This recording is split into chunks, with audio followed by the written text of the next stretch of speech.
The house I've called home for 3 years? It's not mine anymore. My husband transferred the deed to his mother without telling me. But that's not even the worst part. The worst part is how I found out. I walked into what I thought was my kitchen yesterday to find Lila sitting at the breakfast bar, the same Lila who hasn't spoken to me since she screamed that I was a manipulative witch who trapped her brother at last year's family barbecue. She was holding a steaming mug and looking at me like I was the intruder. "Don't freak out, but we need to talk," she said, which immediately made me want to freak out. Then his mother Diane glided in from the hallway carrying a stack of papers and wearing this satisfied smile that made my stomach drop to the floor. "Perfect timing. Sit down, honey. There are some new house rules we need to go over." House rules? In my house? That's when I noticed Lila's face had gone completely white. She was staring at those papers in Diane's hands like they were a death sentence. When our eyes met, she mouthed one word: "Run." My sister-in-law, the woman who literally called me dead weight at Christmas dinner, was trying to warn me about something. And whatever it was big enough to make her forget she hated me. Edit, adding more context because people are asking. So there I was, standing in my own kitchen feeling like a stranger, when Diane spread those papers across the granite countertop like she was dealing cards. The first document I could see had our address at the top, and my heart started hammering. "Now that the transfer is complete," Diane began, her voice sickeningly sweet, "we need to establish some ground rules for living in my home." Her home. Her home. I felt the blood drain from my face. "What transfer? What are you talking about?" Lila was frantically shaking her head at me, but Diane just smiled wider. "Oh, sweetie, didn't Ryan tell you? He signed the deed over to me last week, for tax purposes, of course, and to protect the family assets." The room started spinning. 3 years of mortgage payments. 3 years of me scrubbing every corner, painting every wall, choosing every piece of furniture. The garden I'd spent countless weekends nurturing. The master bathroom I'd renovated with my own inheritance money. Where is Ryan? I managed to croak. Business trip. He thought it would be easier if I explained everything. Diane's tone was so casual, like she was discussing the weather. Now, about those rules. No more leaving dishes in the sink overnight. No more of those noisy workout videos in the morning. And I think it's time we redecorated the living room. All this modern nonsense has to go. I looked at Lila, who was staring at her hands like she wanted to disappear into the floor. "You knew about this?" "I tried to warn Ryan it was a terrible idea," she whispered. "But Mom convinced him it was the smart thing to do financially." "Financially?" I laughed, but it came out strangled. "We don't have financial problems. Our mortgage payments are current. Our credit is excellent." "Well, that's where you're wrong, dear." Diane pulled out another document. "You see, Ryan's been struggling. His business hasn't been doing as well as he's led you to believe. Those client dinners and networking events. He's been borrowing against the house to keep his company afloat." The kitchen tilted. I gripped the counter to keep from falling. "He owes nearly $40,000 in business loans," Diane continued, her voice dripping with false sympathy. "If he defaulted, you'd lose the house anyway. This way, it stays in the family and you have a place to live. You should be grateful." Grateful. I should be grateful that my husband had secretly mortgaged our home, lied to me for months, and then handed over the deed to his mother like I was some kind of tenant. I need to call Ryan. My voice sounded foreign to my own ears. "Oh, you can try," Diane waved her hand dismissively. "But he's in meetings all day. Besides, what's done is done. The transfer is legal and binding." I fumbled for my phone with shaking hands. Straight to voicemail. I tried again. Voicemail. On the third try, I hung up and tried texting. "Call me right now. Your mother is here with papers saying you transferred our house to her." The 3 dots appeared, disappeared, appeared again. Finally, "Sorry, in back-to-back meetings today. Mom said she'd explain everything. We'll talk tonight." We'll talk tonight. Like this was some minor scheduling conflict. "He's not answering," I said numbly. Lila finally looked up, her eyes filled with something that might have been pity. "He's been avoiding everyone for weeks, ever since the business started falling apart." "What business problems?" I practically screamed. "He told me we landed 3 new major clients last month. He bought me a new bracelet to celebrate. The silence that followed was deafening. "Oh, honey," Diane cooed, "that bracelet cost $12 at TJ Maxx. I have the receipt." The world stopped. Everything I thought I knew came crashing down around me. The success stories, the business trips, the expensive dinners he claimed were investments in our future. All lies. "How long?" I whispered. "The business has been failing for 8 months," Lila said quietly. "He's been taking cash advances on credit cards, borrowing from friends, even taking money from Mom." "That's why the transfer made sense," Diane interjected. "This way, I can keep the house, you can keep living here, and Ryan can get back on his feet without dragging you down with him." "Without dragging me down?" I stared at her. "This is my home. I've been paying half the mortgage for 3 years. Actually, dear, you've been paying rent. Ryan's name was the only one on the deed." My knees gave out. I sank onto one of the bar stools, the same stools I'd picked out, in the kitchen I'd designed, in the house I'd thought was mine. "I have rights," I said weakly. "We're married. I have legal rights." "In a marriage, yes, but not to property owned solely by one spouse before you can prove financial contribution." Diane's smile was razor sharp, and since Ryan handled all the paperwork and payments, she didn't need to finish. I understood. Every check I'd written to Ryan for my half of the mortgage, every time I'd transferred money to his account for household expenses. I had no proof that my money had gone toward the house. I was homeless in my own home. "The good news," Diane continued, pulling out a typed sheet, "is that you can stay, as long as you follow the house rules. No overnight guests without permission, quiet hours from 9 p.m. to 7 a.m., and I'll need first month's rent by Friday." "Rent?" The word came out as a croak. "Well, you don't expect to live here for free, do you? I'm thinking $800 a month is fair for the master bedroom." $800 to rent the bedroom I'd been sharing with my husband for 3 years, to sleep in the bed I'd bought with my own money. Lila was staring at her mother in horror. "Mom, you can't." "I can, and I will. It's my house now." Diane gathered up her papers with satisfaction. "I'll leave you to think about it, but I'll need an answer by tomorrow." As she walked out of the kitchen, I heard her muttering, "Finally, some order in this house." I sat there in stunned silence, staring at the granite countertops I'd fallen in love with 3 years ago. Everything felt like a lie. My marriage, my home, my entire life. "I'm so sorry," Lila whispered. I tried to talk them out of it, but I barely heard her.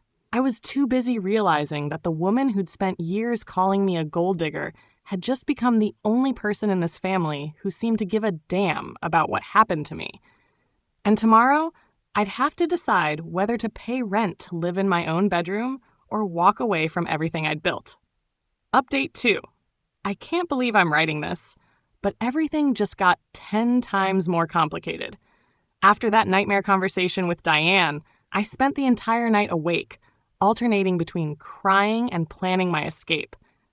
By morning, I'd made my decision. I wasn't paying rent to live in my own house, and I sure wasn't following Diane's ridiculous rules. I was going to expose everything. I started gathering evidence. Screenshots of every money transfer I'd made to Ryan for mortgage payments. Photos of receipts for home improvements I'd paid for. Documentation of my inheritance money that went into the bathroom renovation. If I was going down, I was taking them all with me. Lila had stayed the night on the couch. Apparently, she was too disgusted with her family to go home to her apartment. Around 10 a.m., she found me in the home office, surrounded by papers and bank statements. "What are you doing?" she asked, setting down a cup of coffee for me. "Building a case," I said grimly. "I'm going to expose Ryan's lies on social media. His business partners, his clients, everyone is going to know what kind of man he really is. And your mother? I'm reporting her to Adult Protective Services for financial elder abuse. She's clearly manipulating her son." Lila's eyes widened. "Wait, that's not." "And then I'm calling a lawyer. Even if I can't get the house back, I can make sure Ryan loses everything else. His reputation, his remaining clients, his family relationships. If I'm going to be homeless, he's going to be ruined." I was typing furiously, crafting the perfect Facebook post that would destroy him when my phone rang. Ryan's name flashed on the screen. Finally. "How dare you?" I started, but he interrupted me. "Please don't hang up. Please. I know you hate me right now, and you have every right to, but I need to explain. His voice was raw, broken, nothing like the confident man I'd married. Explain what? How you've been lying to me for months. How you stole my home. How you let your mother humiliate me in my own kitchen. It wasn't supposed to happen like that. He was crying. Ryan never cried. Mom wasn't supposed to tell you about the rent or the rules. She was just supposed to explain that we were keeping the house safe until I could buy it back. Buy it back? With what money? Your business is failing. No, that's not exactly true. He took a shaky breath. The business isn't failing. It's actually doing better than ever. But God, this is so hard to say. I've been hiding the money. My blood ran cold. What do you mean, hiding the money? I've been putting it in offshore accounts, preparing for a divorce. The room spun. I grabbed the desk to steady myself. You've been planning to divorce me? No. Yes. I don't know. His voice cracked. My lawyer said that if we ever split up, you'd be entitled to half of everything. The house, the business, all of it. He suggested I should protect my assets, just in case. So I started moving money around, making the business look less profitable than it really is. And the house transfer? That was supposed to be temporary, just to get it out of my name legally. So if we divorced, you couldn't claim it. But then Mom started talking about how you never really contributed to the household, how you were just along for the ride, and I started thinking maybe she was right. I couldn't breathe. So you decided to throw me out of my own home based on your mother's opinion of me? I was scared, he exploded. Scared that you'd leave me and take everything I'd worked for. Scared that you never really loved me, just what I could provide. Mom kept saying you were just waiting for the right moment to cash out. Before I could respond, there was a knock at the office door. Lila peeked in, her face pale. He's here, she whispered. Ryan's here? I could hear his car in the driveway, the familiar sound of his key in the front door. Part of me wanted to run, but a bigger part wanted to face him and unleash 3 years of suppressed frustration. He appeared in the doorway looking like he hadn't slept in days. His usually perfect hair was disheveled, his clothes wrinkled, his eyes red and swollen. Baby, he said, stepping toward me. Please, let me fix this. How? I stood up, my hands shaking with rage. How do you fix stealing my home? How do you fix months of lies? How do you fix planning to divorce me while pretending everything was fine? I never filed any papers. I never actually wanted a divorce. I was just preparing, being cautious. Being cautious? You destroyed our marriage because you were being cautious? He pulled out his phone with trembling hands. Look, I'm calling the lawyer right now. We're reversing the transfer. The house goes back in both our names. Equal ownership. It's too late for that. No, it's not. Please. I'll do anything. I'll transfer half the business to you. I'll give you access to all the accounts. Full transparency about everything. I stared at him, this man I'd loved for 5 years, and felt nothing but disgust. You really think this is about money? Isn't it? His voice was small, confused. It's about trust, you idiot. It's about the fact that instead of talking to me about your fears, you spent months plotting against me. It's about the fact that you let your mother treat me like a tenant in my own home. Mom overstepped. I never told her to charge you rent or make rules. That was all her idea. But you didn't stop her. He had no answer for that. I looked at Lila, who was watching this whole scene with obvious discomfort, then back at Ryan. Here's what's going to happen. I'm leaving. Today. And I'm taking half of everything. The real half of everything, including whatever you've hidden in those offshore accounts. Okay, he said quickly. Whatever you want. Just please don't leave. We can work through this. No, we can't. I moved toward the door, but he stepped in front of me. Wait, there's something else? He reached into his jacket pocket and pulled out a small velvet box. I was going to give this to you for our anniversary next month. He opened it to reveal a stunning diamond ring, at least 2 carats, surrounded by smaller stones. It was the most beautiful piece of jewelry I'd ever seen. I had it custom made. The jeweler said it took 3 months to get the stones just right. His voice was barely a whisper. I know I messed up everything, but I still love you. I've always loved you. This whole thing, it was never about not loving you. It was about being terrified of losing you. I stared at the ring. then at his face, and felt something crack inside my chest. Not my resolve, that was still solid, but something deeper, the part of me that had once believed in us. "You're afraid of losing me," I said slowly, "so you decided to throw me away first?" He closed the box and set it on the desk between us. "Keep it. Even if you leave, keep it, so you know that whatever else I did wrong, my love for you was real." That's when I realized that my perfectly crafted revenge plan, the social media exposure, the legal battles, the public humiliation, suddenly felt hollow. Looking at this broken man in front of me, I understood that he'd already destroyed himself more thoroughly than I ever could. But I also realized something else. This wasn't over. Not by a long shot. Because as I looked at that ring, sitting on the desk in the home office of the house that was supposed to be ours, I remembered something Diane had said yesterday. Something that didn't quite add up. Final update. I'm still shaking as I type this. Everything I thought I knew was wrong. Everything. After Ryan left that ring on the desk and walked out to give me space, I sat there staring at it, trying to process everything. That's when Lila came back into the office. "Are you okay?" she asked gently. "Your brother just admitted to financial fraud and planning a divorce. But sure, I'm peachy." I picked up the ring box, turning it over in my hands. "Wait, Lila. Yesterday, your mom said Ryan bought me a $12 bracelet from TJ Maxx instead of an expensive one. She said she had the receipt." Lila nodded. "Yeah, that sounds like something Mom would keep track of. But why would she have the receipt for Ryan's purchase? And how would she know it only cost $12 unless—" My brain started connecting dots. Unless she was the one who told him to buy the cheap version. Lila's face went pale. "What are you saying?" I stood up abruptly. "I'm saying your mother has been playing puppet master this entire time. Think about it.